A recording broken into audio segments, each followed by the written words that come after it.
남도의 젖줄 영산강.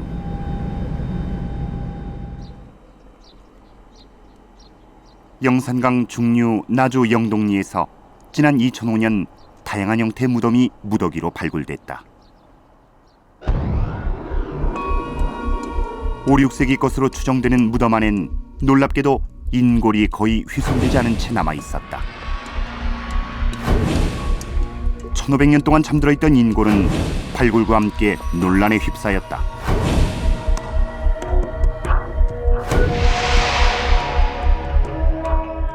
일본 쪽의 사람들과, 일본 쪽 중에서도 주로 이제 구주 지역이라든가 이런 쪽 사람들과 상당히 흡사하게 닮아 있다는 거죠.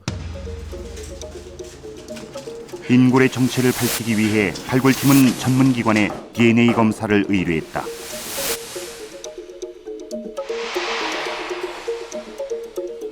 고인골의 세포에서 의미 있는 시료를 추출하는 데만 1년여. 결과는 충격적이었다.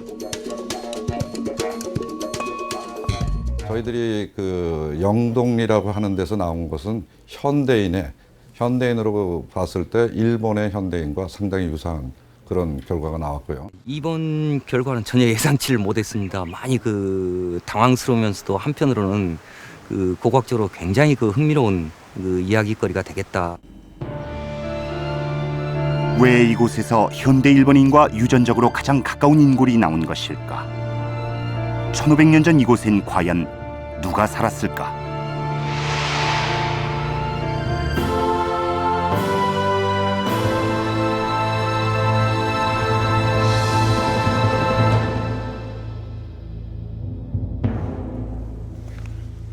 영동리 고분에서 발굴된 인골은 모두 23구.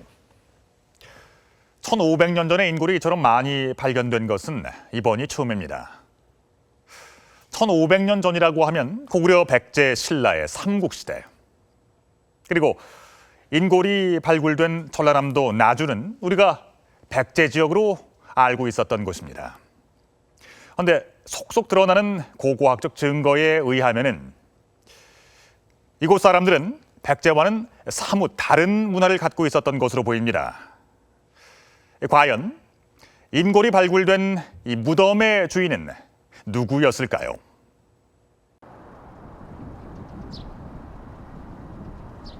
지난 2005년 밭을 갈던 한 주민이 돌무덤 속 인골을 발견하면서 영동리 고분군은 세상에 알려졌다.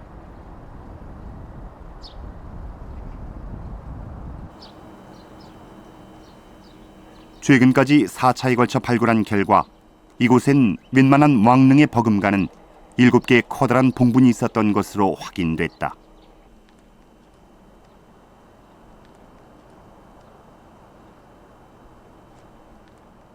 대략 4세기부터 6세기에 걸쳐 조성된 봉분 안에는 40여 개 무덤이 촘촘히 들어서 있었다.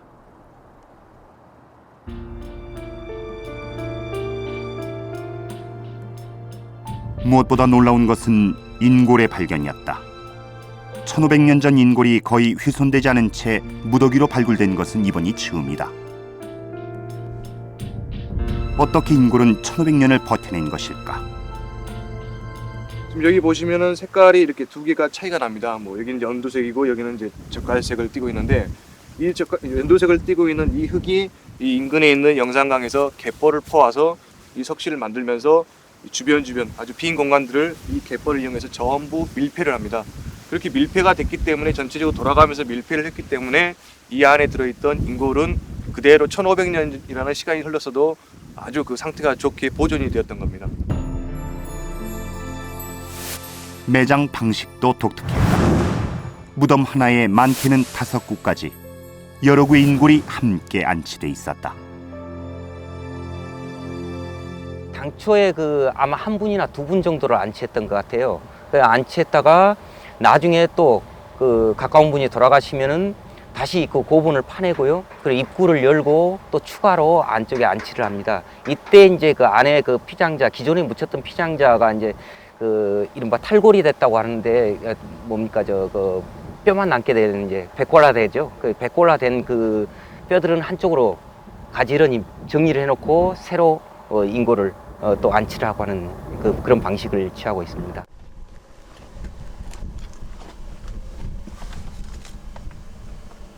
인골이 발견된 무덤 두 곳에선 눈길을 끄는 다른 뼈도 함께 발견됐다. 뚜아리를 튼 모양의 뱀뼈. 허물을 벗는 뱀처럼 사자의 환생을 기원하는 고대인의 제의식이었을까. 마치 고분 전시장을 보는 듯 무덤 양식도 다양했다.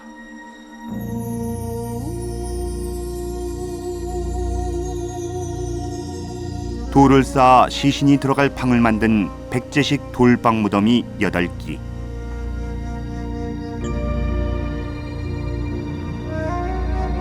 넓적한 돌로 상자처럼 네모난 곽을 만들어 관을 안치했던 석광묘도 확인됐다.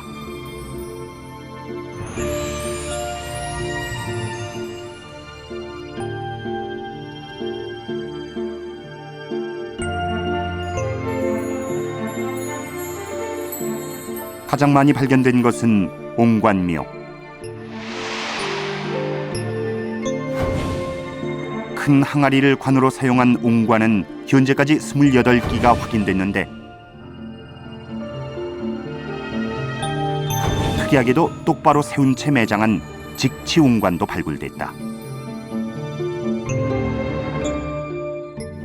대부분의 고분들이 뭐 거대한 그 옹분 하나에 뭐 석실이라든지 석박이 하나씩 들어갑니다만은 이 아파트형 고분이라고 저희가 속칭 말하는 거는 아주 다장의 형태입니다. 그러니까 그 지금 뒤에 보시겠지만은 석실이 6개, 7개 한꺼번에 다닥다닥 붙어 있는 형태로 붙어 있기 때문에 저희가 이제 통상 아파트형 고분이라고 그렇게 보고 있습니다.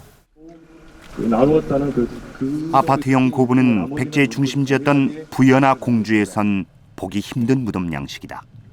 저희들이 자료를 찾은 바로는 백제 지역에서 이 형태의 구현을 가지고 있는 토기는 확인이 안 되고 있기 때문에 그래서 부가구현 장경호였기 때문에 부장품이 어느 지역의 것인가를 두고 학자들 간의 의견도 분분했다. 내려가는 부분이 조금 신라의 부가구현 장경호를 이제 떠올리고 해서 그 영향을 받아서 그런 기법으로 그냥 그 형태를 모방해서 여기서 만든 게 아닌가 하는. 일본의 뭐 큰 토기들은 아니지만 작은 소형 토기, 소고들이나 이런 데들 보면은 구연부들은 또 조금 비슷한 아가리 끝 부분이나 이런 것들은 아니지만 그런 것도 좀 가능하기도 하고 그런 것 같아요. 이 지역에 관한 사서 기록이 거의 없기 때문에 부장품은 무덤의 주인이 누구인가를 말해주는 중요한 단서다. 무덤에서는 다양한 토기들도 쏟아져 나왔다.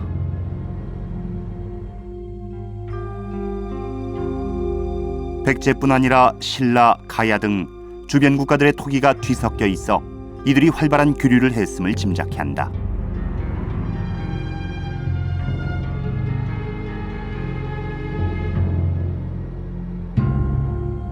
함께 묻힌 철검은 묻힌 이의 정치적인 위상을 말해준다. 여기서 한 2-3km 떨어진 곳에 영산강이 흐르고 있거든요. 그 영산강 주변에 습지가 형성이 되고 그 습지 주변에 농경지가 형성이 되어 있습니다. 그래서 그 다시평야는 이 일대에서 상당히 큰 평야의 범주에 들어가거든요. 이 평야 일대를 지배하고 관리하던 지역의 수장이라고 그렇게 생각이 됩니다. 영산강 유역을 발판으로 큰 세력을 형성했던 영동리 고대인들. 그들은 과연 누구였을까? 다양한 무덤 양식이 섞여 있는 영동리의 아파트형 고분들. 이곳은 영산강 인근 평야를 지배했던 수장의 무덤으로 추정이 되는데요. 이 발굴된 인골들은 1500년의 세월이 흘렀음에도 불구하고 그 보존 상태가 대단히 양호했습니다. 발굴팀은 이 인골의 형질과 유전 정보를 얻기 위해서 전문 기관에 분석을 의뢰했는데요. 자, 과연 이 인골들이 기록엔 전혀 나와 있지 않은 영산강 고대사의 비밀을 풀어줄 열쇠가 될 수 있을까요?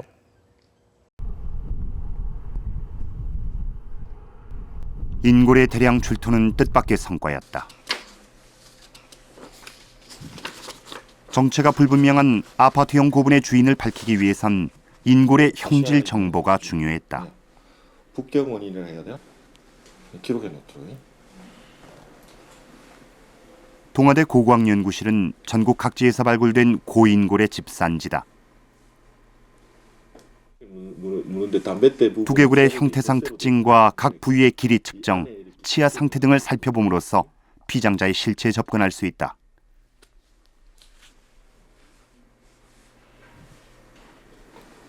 다른 지역에 고인골이 많지 않아 비교 분석에 어려움은 있었지만 몇 가지 흥미로운 결론을 얻을 수 있었다.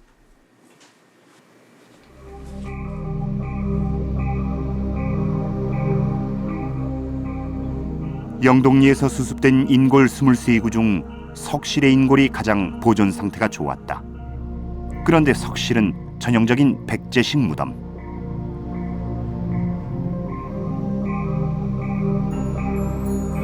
석실 하나에 한두 명만 매장하는 백제와는 달리 영동리에선 최대 5구의 시신이 함께 발견됐다.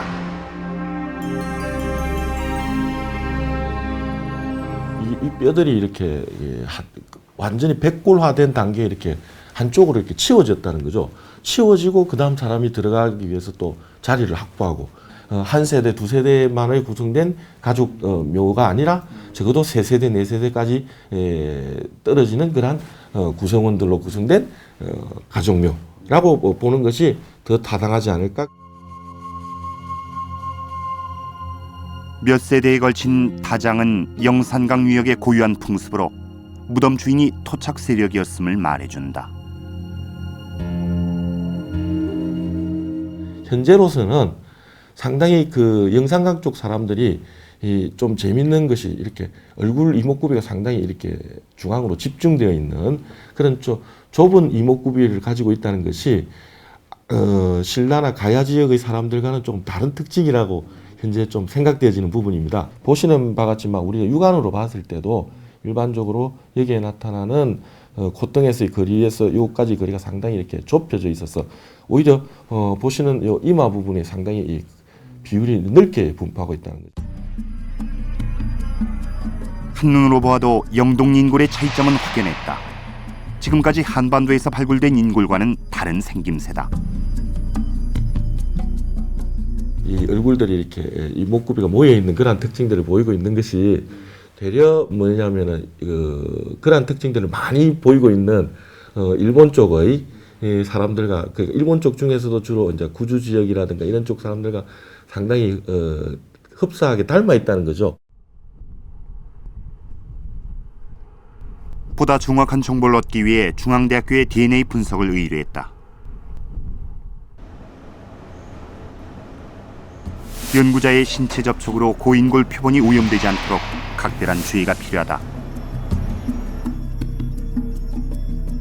살아있는 세포와는 달리 고인골은 DNA 채취가 매우 어렵다. 그래서 세포 속에 많이 있는 미토콘드리아 DNA를 가장 많이 활용한다.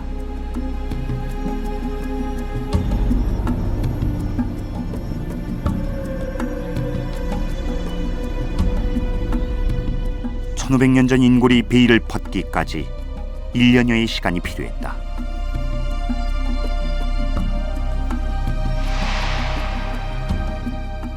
이호 석실의 여자와 1호 석곽의 남녀는 모기 유전자가 같았다. 다른 인골도 마찬가지여서 모기 사위였음을 짐작할 수 있다. 5개의 무덤 중에서 저희가 분석 가능했던 4개의 무덤에 전부 그 모기의 유전이 같은 mtDNA의 염기 서열이 매우 유사한 즉 다시 말씀드리면 한 가게, 한 모계의 가족으로 추정되는 그런 인골들이 묻혀 있는 거로 이렇게 결과가 나타났습니다. 영동 인골의 유전자를 백제, 신라, 일본의 고인골 유전자와 비교해봤다. 표본수가 적다는 한계는 있었지만 결과는 놀라웠다. 저희들이 분석한 결과로서 이제 그 해석을 해보면은 저희들이 그 영동리라고 하는 데서 나온 것은 현대인으로 봤을 때 일본의 현대인과 상당히 유사한 그런 결과가 나왔고요. 영동리 인골은 유전적으로 백제 신라보다 현대 일본인과 훨씬 가까웠다. 어떻게 이런 결과가 나왔을까? 그 일본 당시 그 영동리 그 백제 5세기 당시에 일본에 살았던 사람하고 그 다음에 백제 그 영동리에 살았던 사람이 같은 집단일 가능성이 있습니다. 이주에 의해서 이렇게도 얘기할 수가 있고요. 또는 그 5세기에 저희 그 백제 시대에 살았던 사람들이 이주를 통해서 일본에 가서 상당한 이제 유전적인 그 변이를 거기 그 집단들과 같이 교류를 통해서 또는 결혼을 통해서 그 백제 유전자가 그대로 지금 일본 열도에 남아 있다고도 할 수 있고요.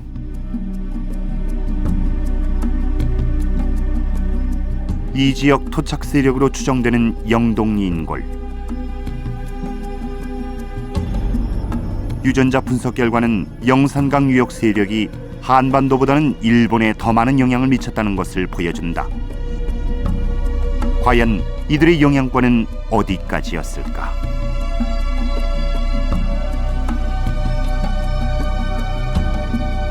백제와 신라 그리고 가야보다 현대 일본인들과 더 유전적으로 가까운 영동리 구분의 인골.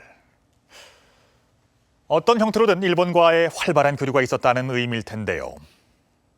백제 왕실이 오사카, 교토 등 일본 중앙과 교류한 사실은 잘 알려져 있지만은 영산강 유역 세력과 일본의 관계에 대한 문헌 기록은 거의 남아있질 않습니다. 과연 영산강 유역과 일본은 어떤 영향을 서로 주고받았던 걸까요?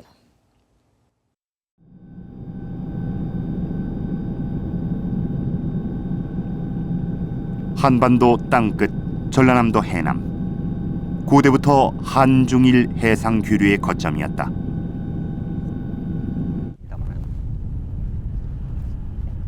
얼마 전 해남 옥천면에서도 영동리 고분과 비슷한 시기에 만들어진 무덤 하나가 발굴됐다.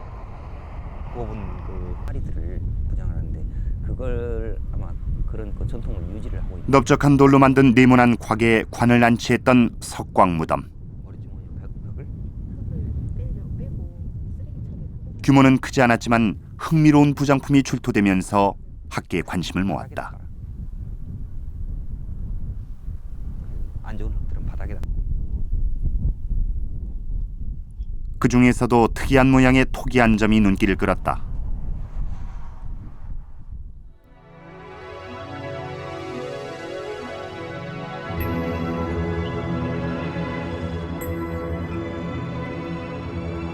서수형 토기란 용과 같이 상스러운 동물을 형상화한 토기를 말하는데 이 지역에선 처음 발견된 것이다.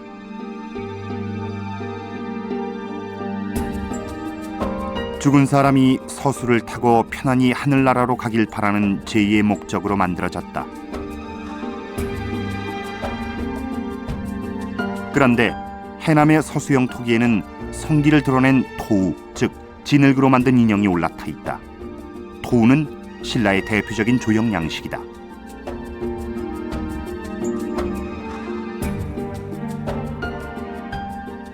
사람이 올라가 있습니다만 성기를 굉장히 과장을 해놨는데 신라 양식 토기들의 장경호라든지 고배 같은 데 붙는 토우들이 대부분 이렇게 성기를 과장한다든지 했고 또한 이렇게 점토띠를 갖다가 주물러서 대략 앉혀놓는 그러한 모습으로 많이 나오고 있습니다. 그래서 이것 역시 신라 양식이라고 할 수가 있겠죠. 저러한 물건들 자체가 해남 지역에 나온다는 건 아마 저 토기 이외에도 신라 토기가 6세기 가면서도 보이고 있고 해남 지역에서 또는 백제계 토기도 보이고 있고 외계 토기도 보이고 있고 가야계 토기도 보이고 여러 가지 양식의 토기가 보이고 있는 것 같습니다. 그랬을 때 해류를 이용한 어떤 교류 관계에서의 어떤 기착지 역할들을 하는 곳들이 해남 지역에 상당히 있었을 거는 아닐까 그렇게 생각해 볼 수 있겠죠. 출토된 유물은 그야말로 국제적이었다. 이모가이 조개로 만든 팔찌.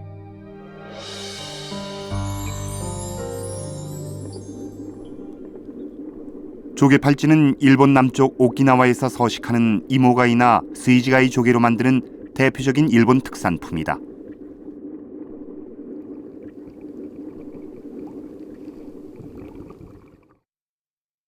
이런 조개 팔찌는 신분이 높은 사람만 착용할 수 있었다.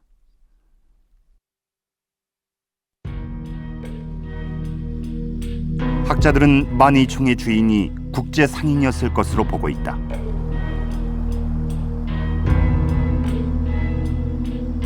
신라, 가야 그리고 일본과 교류했던 국제 상인.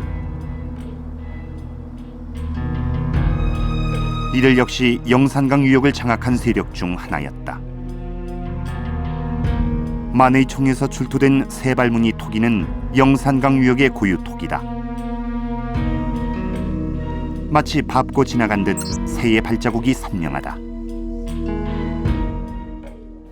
백제 계통의 유물보다 오히려 더 많은 유물들이 나오는 것을 보면은 아무튼 영산강 유역이 백제의 일부였다라고 하는 어떤 그런 부분을 뒷받침하기는 좀 어렵지 않느냐, 유물상으로 볼 때는. 그래서 백제하고도 물론 교류를 했지만 가야와 외와 교류를 더 활발하게 진행했던.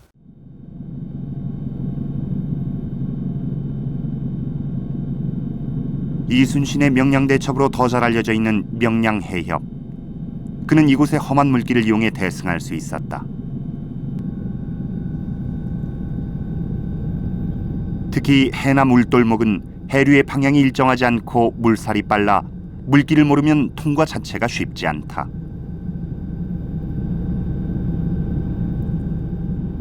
영산강 세력은 이런 바닷길을 장악함으로써 강력한 해상 세력으로 성장했을 것이다.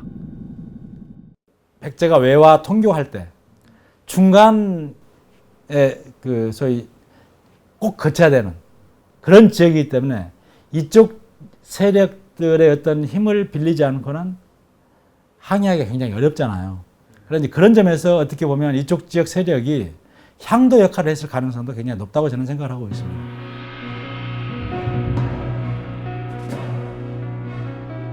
영산강 세력의 영향권은 어디까지 확대됐을까?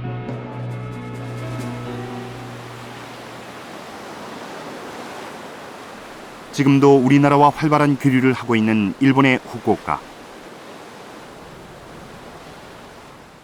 지리적 조건 때문에 고대로부터 영산강 유역과 교류가 활발했다.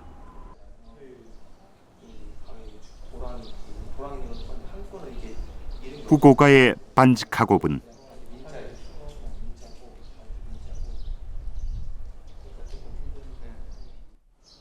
이곳에선 백제계 토기들이 상당수 출토됐다.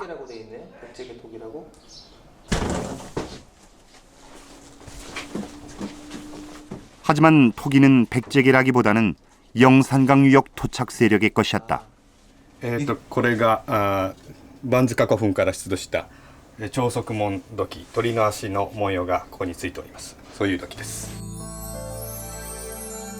토기 겉면에 새겨진 선명한 새 발자국. 영산강 유역의 세발무늬 토기다. でこれは少し時期が6世紀新しいんですけれども、こういった土器がやはり長南道でよく見られますのでね、そういう意味では長南道との関係はいつの時代でもあったようです。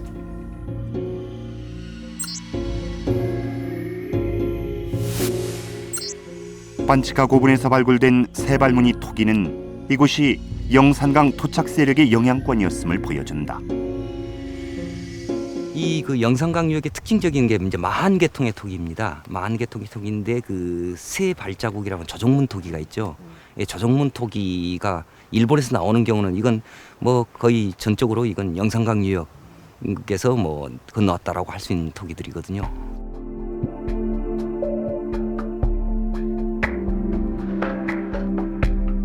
지난 85년에 발굴된 일본 나라현의 후지노키 고분. 조성 시기는 6세기 말쯤으로 추정하고 있다. 고분에선 금동 신발이 출토됐다. 화려하게 장식된 금동 신발에서 가장 눈에 띄는 것은 물고기 장식. 물고기 장식 금동 신발은 지금껏 발굴된 적이 없었다. 일본은 자기들만의 독창적인 유물이라며 흥분했다.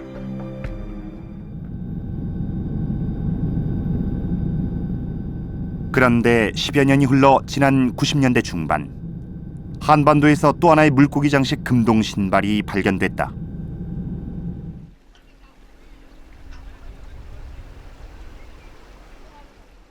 전남 나주시 보감리 고분. 영동리 고분처럼 다양한 묘제가 혼합되어 있는 아파트형 고분이다.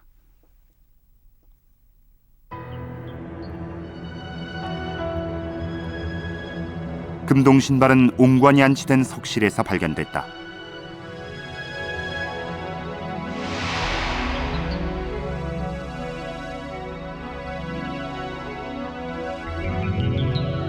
신발의 형태와 물고기 장식이 일본 후지노키 고분의 것과 흡사하다. 조사 결과 나주 보감리의 금동 신발이 후지노키의 것보다 100년가량 앞선 것으로 나타났다.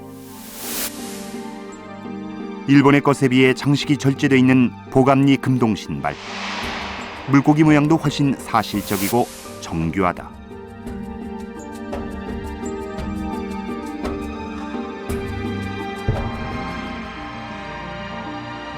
학자들은 보감리 아파트형 고분의 규모나 부장품의 수준으로 보아 영동리보다 큰 세력으로 보고 있다.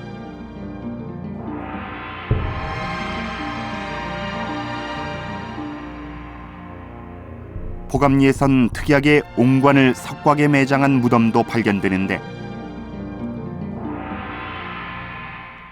그와 똑같은 무덤이 일본에서도 확인됐다. 후쿠오카의 신마치 유적. 세발무늬 토기와 영동리 지역 특유의 아궁이가 발견돼 주목을 받았다. 이곳 역시 여러 가지 무덤 양식이 뒤섞여 있는데 석곽 안에 옹관을 넣어 매장한 방식은 보감리의 것과 판에 박은 듯 똑같다.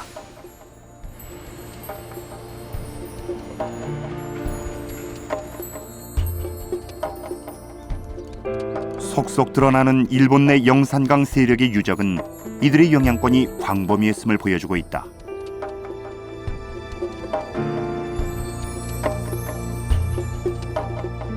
이들의 DNA가 현대 일본인과 유사한 것은 어쩌면 당연한 일일지도 모른다.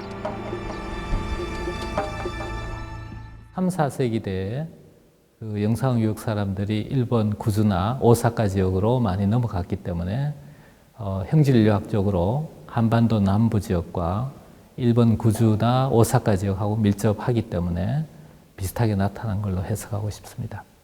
이런 그 영산강 유역에 그 왕성한 그런 그 해양 활동을 했던 흔적들, 다양한 흔적들이 보이지 않습니까? 이런 해양 활동을 했던 흔적들이 단순히 그 어떤 물건이 왔다 갔다 하고 그런 관계가 아니라 또는 그 무형의 그런 그 문화들이 왔다 갔다 하는 그런 관계가 아니라 인적인 그 교류도 충분히 있었으리라고 생각이 되거든요. 그 일본에서 보이는 영산강 유역 계통의 그런 그 유적이나 유물들을 봐서는 영산강 유역 사람들이 일본에 가서 정주를 하고 뿌리를 내렸다라는 얘기가 될 수가 있고요. 그 사람들이 현대 일본인의 그를 형성할 수 있는 그런 형질에 영향을 줬다라는 추정은 충분히 가능하다고 생각됩니다. 지금까지 발굴된 유적들은 영산강 세력이 큐슈 후쿠오카뿐 아니라 일본 중앙인 나라 오사카 지역과 교류했음을 보여준다.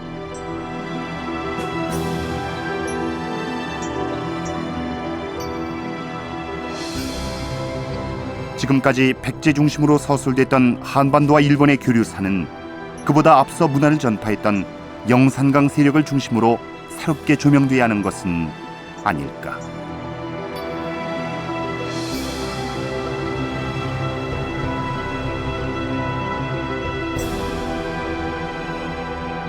영동리와 호감리, 이 두 아파트형 고분들은 모두 3세기 옹관 고분부터 시작이 된 무덤입니다. 이 옹관은 특이하게도 남도의 젖줄로 불리는 영산강 유역에서 집중적으로 나타나고 있어서 이른바 옹관 고분 세력으로 불리는데요. 과연 이들은 어떻게 백제와 다른 문화를 만들어갔던 걸까요?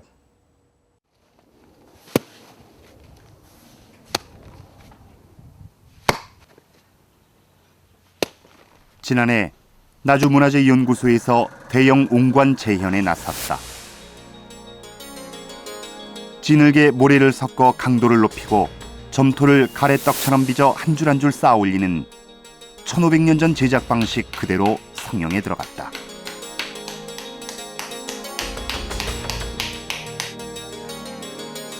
보감리 인근에서 발굴된 가마털을 바탕으로 4m에 달하는 가마도 재현했다.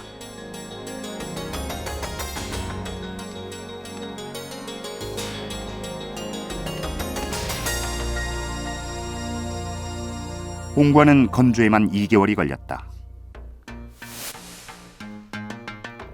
무거운 옹관을 가마까지 옮기기 위해 바닥에 모래를 깐 다음 굴려서 파손을 방지했다.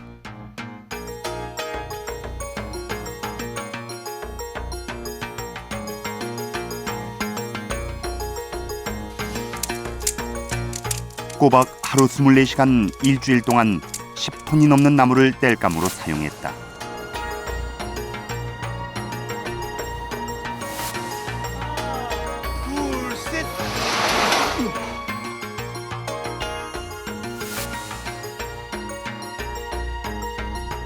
하지만 옹관은 얼마 지나지 않아 금이 가고 깨어졌다. 1500년 전 고대인들은 어떻게 옹관을 제작했던 것일까? 아마도 하나를 만들기 위해서 대체로 한 10개월 내지는 12개월 정도는 소요됐을 거로 판단을 합니다. 그렇다면 이러한 그 공인 집단들을 관리하고 제어하고 통제함으로 해서 아주 굉장히 이 영산강 유역을 아마 장악하고 이끌어가는 그런 그 부족장 내지는 국가 성립 이전의 직전의 단계에 그런 세력들이 유력 세력들이 분명히 존재했을 거라고 생각을 하고,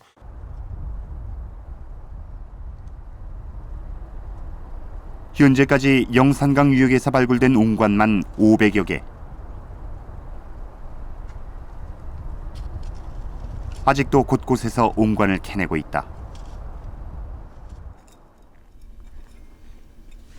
거대한 옹관 제작에 엄청난 노력과 시간이 투자되는 만큼 옹관은 그 자체로 권위의 상징이었다.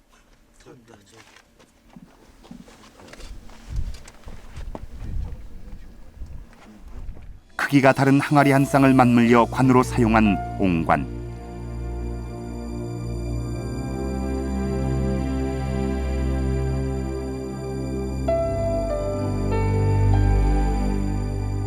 그들은 왜 옹관을 고집했던 것일까?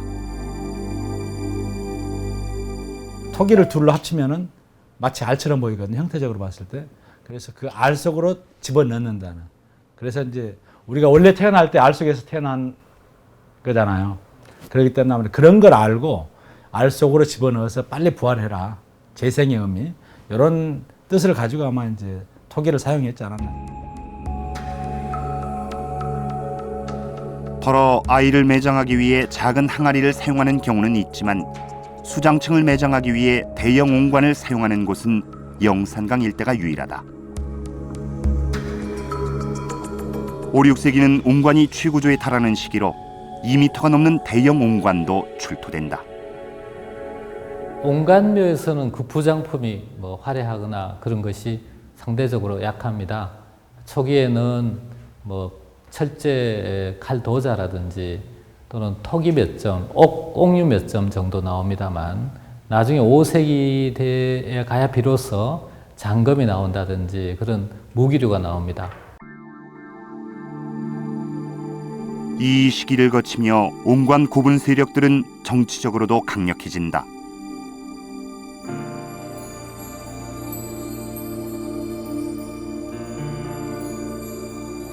백제 왕실에서 사용하던 것에 버금가는 화려한 금동관과 금동신발, 환두대도가 등장한다.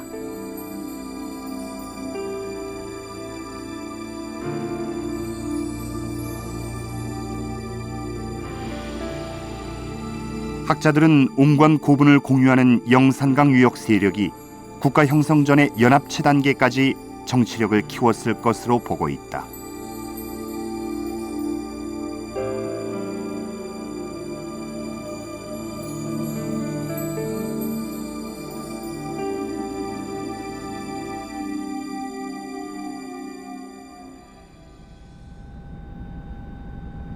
그렇다면 왜 이들은 영산강 유역을 중심으로 성장했을까?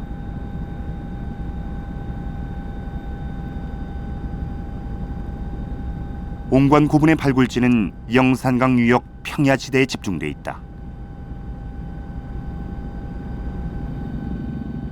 하지만 이들은 농업보다는 해상 교역을 위주로 하는 상업 세력이었을 것이다.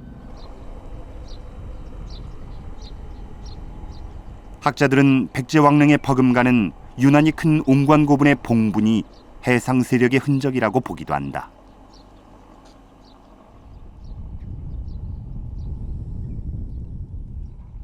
영산강 유역 쪽의 이 옹관 고분들의 위치를 보면요, 입지 지형들이 그러니까 대체로 보면 강가 아니면은 바다를 내려다볼 수 있는 그런 나지막한 언덕들입니다. 그래서 이 강이나 또는 바다에서 바라다 봤을 때 쌓아 올린 봉토들이 한눈에 그냥 다 보이는 그런 입지적 조건을 가지고 있거든요. 그 얘기는 무슨 얘기인 거 아니? 거기에 묻힌 사람들이 강이나 바다에서 수상 활동들을 활발하게 했기 때문에 그 표식을 보고 그냥 바로 찾아올 수 있지 않겠어요? 옹관 세력이 영산강 유역을 주무대로 한 것은 영산강이 한반도 최대 규모의 내륙 수로였기 때문이다.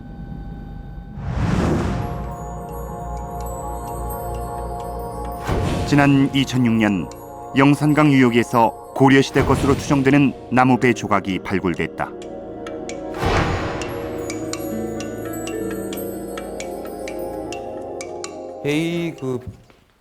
배 부재입니다. 2006년 그 영산강 둥구포나루 앞에서 발견된 고려시대 초기의 그 선박편입니다.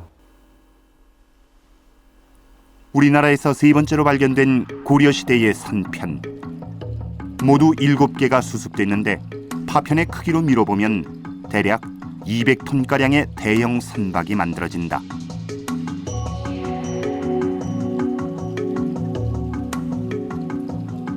밑판하고 배 밑판하고 위판을 연결한 부분이기 때문에요. 그 L자 형태의 그런 그 구조를 취하고 있습니다.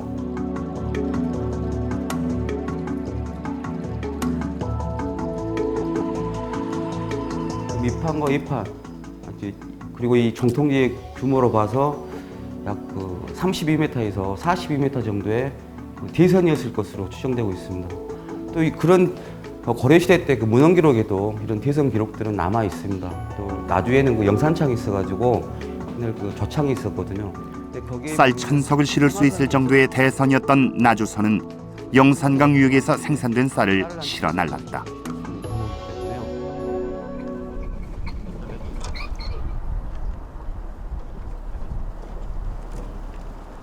영산강 하구 목포항에서 나주 영산포까지 불과 100년 전만 해도 영산강은 바다와 육지를 연결하는 우리나라 최대 규모의 내륙 수로였다.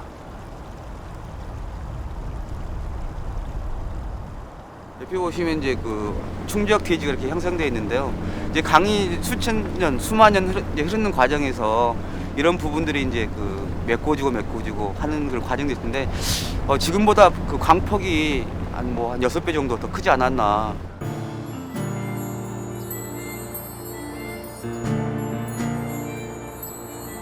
지금은 충적 평야가 돼 옛 영산강의 흔적은 찾아보기 힘들지만 고대 수역은 현재와 비교해 대략 6배 이상 넓었을 것으로 추정된다. 그야말로 바다처럼 넓은 강이었다. 돛을 달고 배가 나가면은 빠른 경우에는 거의 한 20노트까지도 갈 수가 있습니다. 그래서 굉장히 빠르거든요. 그래서 바다를 그러니까 그야말로 이제 고속도로라고 얘기할 수도 있어요. 영산강 쪽의 옹관 고분을 만들었던 사람들이 물과 친숙하면서 그런 활동들을 활발하게 하면서 아마 일본 열도랄지 또는 중국 대륙이랄지 이런 데하고 활발하게 교역 활동들을 하지 않았겠느냐. 영산강과 수로로 연결된 서남의 바다를 장악했던 영산강 세력들. 1500년 동안 묻혀있던 영동리 고분과 인골의 발굴로 이제 한반도 서남해 지역의 고대사가 새로운 주목을 받고 있다. 1500년 전 해양 시대를 열었던 영산강 유역 세력들. 그들은 해상 교역을 통해서 다양한 문화를 받아들이고 또 전해주기도 했던 개방적인 세력이었습니다. 1500년 전 인골이 현대 일본인과 유사하다는 사실은 그들의 영향력이 광범위했었다는 것을 시사합니다. 1500년 만에 잠에서 깨어난 고대인들과 함께 한반도의 해양 교류사는 다시 기록돼야 할 겁니다.